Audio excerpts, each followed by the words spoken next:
بسم اللہ الرحمن الرحیم۔ تمام دیکھنے اور سننے والوں کو میری طرف سے السلام علیکم۔ آج 9 مئی ایک منحوس دن، ایک ثانیہ ہوا اور اس کے نتائج پاکستان پر کیا آئے، پاکستان تحریک انصاف پر کیا آئے اور جو پاکستان کی اس وقت موجودہ حکومت ہے اس پر اس کے کیا اثرات آئے، یہ ساری چیزیں کچھ اس ویڈیو کے اندر آئیں گی۔ کچھ پاکستان تحریک انصاف جس نے پورے پاکستان کے اندر آج جو احتجاجی کال دی ہوئی ہے اس کے اوپر بات کریں گے۔ کچھ اور احتجاج ہو رہے ہیں پاکستان کے اندر، اس کے اوپر بات کرنے کی کوشش کریں گے۔ جس طرح آپ کو معلوم ہے کہ پاکستان کے اندر 1 سال پہلے 9 مئی کا ایک واقعہ ہوا تھا جس دن عمران خان صاحب جو ہے ان کو حراست میں لیا گیا تھا۔ عمران خان صاحب اپنے زمان پارک والے گھر سے ایک میسج ریکارڈ کروا کر گئے تھے کہ اگر مجھے کسی نے گرفتار کرنا ہوا تو مجھے صرف آ کر وارنٹ گرفتاری دکھائے اور مجھے گرفتار کر لے، لیکن وہ سارا کچھ نہ کیا گیا۔ عمران خان صاحب بائیو میٹرک روم کے اندر بیٹھے ہوئے تھے اسلام آباد ہائی کورٹ کے اندر، اور پھر وہاں پر جس طرح کا دھاوا بولا گیا، وہ جو کچھ ہوا وہ مناظر پوری دنیا نے دیکھے، پاکستان کے بچے نے دیکھے۔ اس کے اوپر معزز سپریم کورٹ کے اس وقت کے چیف جسٹس جناب عمر عطا بندیال صاحب نے اپنا فیصلہ دیا، اور پہلے اس کو جائز قرار دیا گیا۔ عمر عطا بندیال صاحب جو ہیں انہوں نے اس کو ناجائز قرار دیا گیا، گرفتاری جو تھی، اور اس کے بعد عمران خان صاحب نے وہیں پر سپریم کورٹ کے اندر کھڑے کھڑے جو ہے اس کی مذمت کی۔ تو عمران خان صاحب جو ہیں وہ جب گرفتار ہو گئے، یہ سارے واقعات 9 اور 10 مئی کے دوران جو کچھ واقعات ہوئے، اس کے دوران جو انسٹالیشن ٹوٹی پھوٹی، جو حملے ہوئے، جو جہاز جلے، جو کچھ ہوا وہ سب کچھ اسی دوران ہوا۔ اس پر بہت سارے سوالات ہیں۔ کچھ لوگ کہتے ہیں پاکستان تحریک انصاف نے کیے، کچھ کہتے ہیں پاکستان تحریک انصاف والے کہتے ہیں کہ پلانٹیڈلی جو ہے وہ کھیل یہ ہمارے ساتھ کھیلا گیا۔ آج سے 1 سال پہلے جو ایک بیانیہ بنایا جاتا تھا اور اس کے اوپر اعتزاز احسن صاحب جو ایک جید وکیل ہے، برسٹر ہے، قانون دان ہے، سیاست دان ہے، وہ ایک سوال اٹھاتے تھے کہ یہ جو کچھ ہوا، جو کور کمانڈر ہاؤس تک کا فاصلہ وہ کیسے طے ہوا، پولیس کہاں گئی، اور یہ سارا کچھ اسی طرح جو میاں والی کے اندر جہاز جلایا گیا وہ عام آگ سے تو جل ہی نہیں سکتا، وہ اس کے اوپر جو شیٹ لگی ہوتی ہے وہ اس کو خاکستر کرنا کسی کے بس کی بات نہیں ہے۔ یہ سارے سوالات اٹھائے۔ چند ایک سوالات معزز پولیس جو ہے پنجاب کی، اس کے اوپر اعتزاز احسن صاحب نے اٹھائے، اور یہ سارا کچھ کرنے کے بعد اس کے اندر جو گرفتاریاں ہوئیں، جو توڑ پھوڑ ہوئی، جو عزت کی پامالی ہوئی، اور جو عورت کی ذلت ہوئی، اور جو پاکستان تحریک انصاف پر قیامت ٹوٹی، یہ سب کچھ ایک عجب کہانی ہے۔ یہ سب جو ہے لوگ بیان کرتے رہے، لوگ سنتے رہے، اور اس کے علاوہ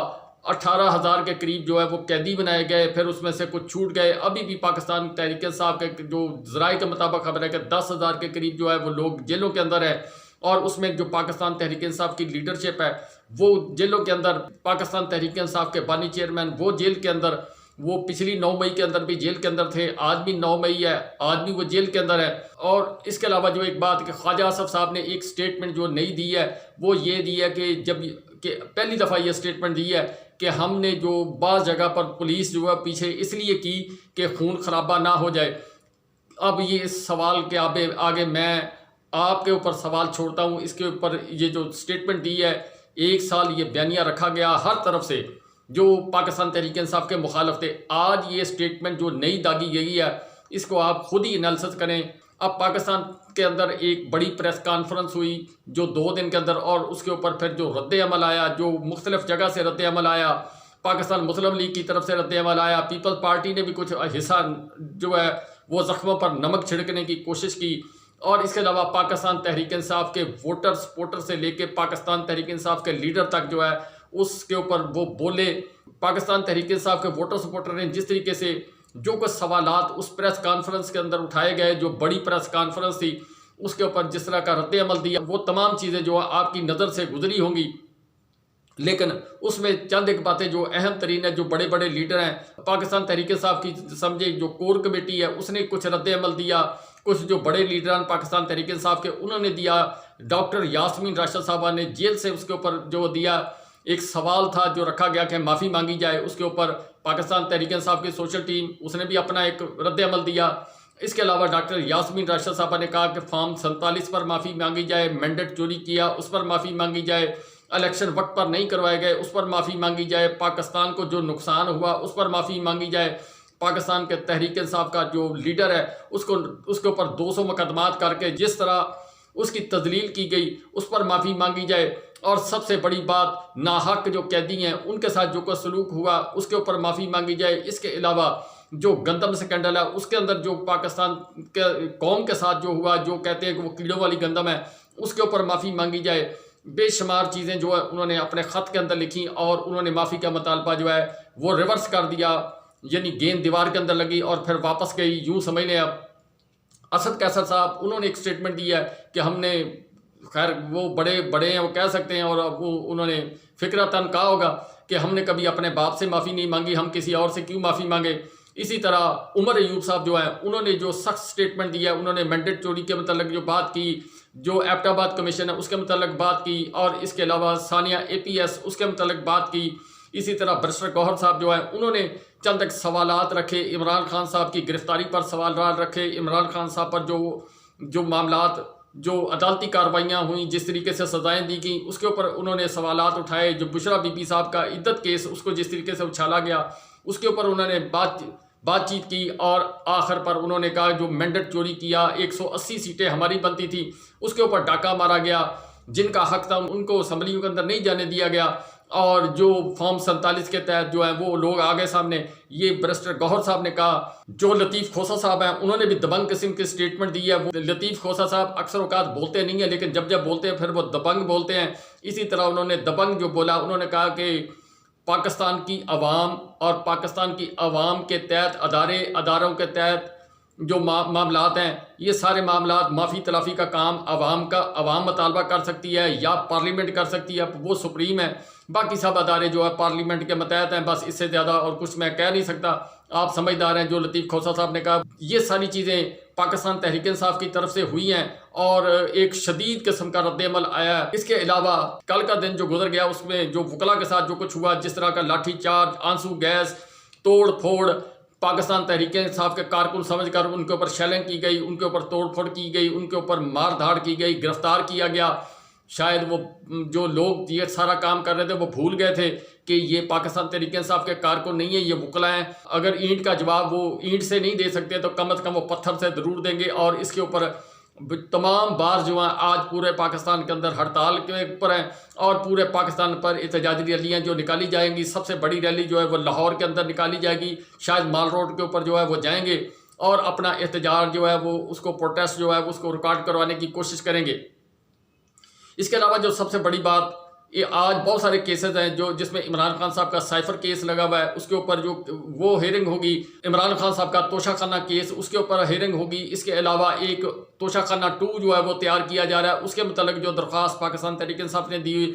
اس کے اوپر عدالتی کارروائی جو بھی ہوگی وہ شام تک پتہ چلے گی۔ اور سب سے بڑی بات جو سائفر کیس ہے، اس میں ایک نیا ڈرامہ، نئی رنگ جو سامنے آیا، جو سرکاری وکلا نے جو معزز عدلیہ چیف جسٹس عامر فاروق صاحب کے سامنے جو بیانات دیے، اور جسٹس میاں گل حسن اورنگزیب صاحب جو ہیں ان کے سامنے جو بیانات دیے ہیں، ایک نیا بیانیہ جو ہے وہ تراشا گیا کہ ہمارے پاس اظہر نامی ایک شخص ہے، اس نے آڈیو جو ہیں وہ لیک کی سوشل میڈیا پر۔ تو سرکاری وکلا کا یہ کہنا تھا، اور جسٹس میاں گل حسن اورنگزیب صاحب اور جناب چیف جسٹس عامر فاروق صاحب نے وہ نقطہ پکڑا، اور پکڑنے کے بعد انہوں نے کہا کہ وہ صاحب جو ہیں اظہر سامی جو بھی شخص ہوگا اس کو لایا جائے، ہم بھی پوچھیں ذرا کہ معاملات اس نے آڈیو کتنی ہوشیاری سے وہ لی، کہاں سے لی، کیسے اس نے ریکارڈ کی، یہ بات ہوگی۔ اب اس کے اوپر کل سماعت ہوگی اور اس کے اوپر پتہ چلے گا کیا یہ معاملہ، جس طرح عمران خان صاحب کہتے تھے کہ انہوں نے اپنے پاؤں پر کلہاڑا مارا، کیا وہی بات ہوتی ہوئی نظر آ رہی ہے، یا جو پاکستان تحریک انصاف کے جو وکیل ہیں سلمان صفدر صاحب، انہوں نے کہا تھا کہ سارا جو میں نے کیس ہے وہ صفر کر دیا، اب لگتا تو ایسے ہی ہے۔ باقی اس کے علاوہ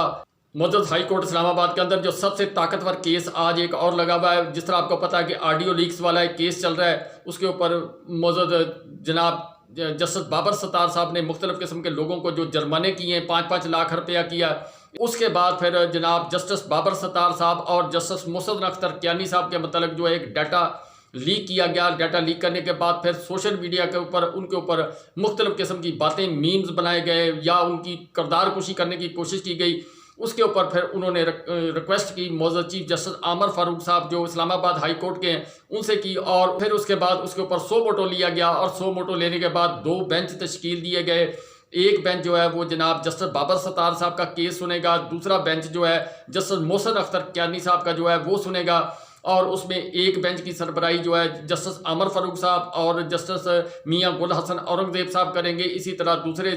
جو بینچ ہے اس میں